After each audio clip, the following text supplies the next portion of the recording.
ठंडा गे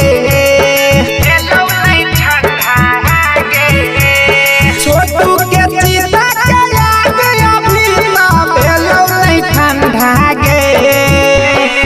अभी खोजी ले लगे यारती दोसर लवंडा गे अभी खोजी ले लगे यारती दोसर लवंडा गे दोसर लवंडा डीजे कंचन राज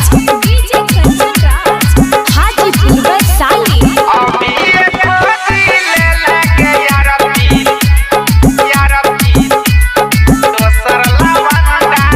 गे तुरंत गेला छोटू के भुलाई छौड़ी पे मारी छही हरा जाई देखे तुरंत गेला छोटू के भुलाई छौड़ी पे मारी छही हरा जाई प्यार मोहब्बत के बना के राखी देला पे धंधा गे अभी खोजी ले लगे यारती दोसर लवंडा गे अभी खोजी ले लगे यारती दोसर लवंडा गे दोसर लवंडा डीजे कंचन राज हाजीपुर वैशाली अभी खोजी ले लगे यारती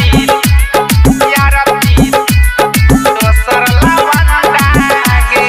बुझै रहो सब सती सावित्री लेकिन तोता निकलल छी हतरी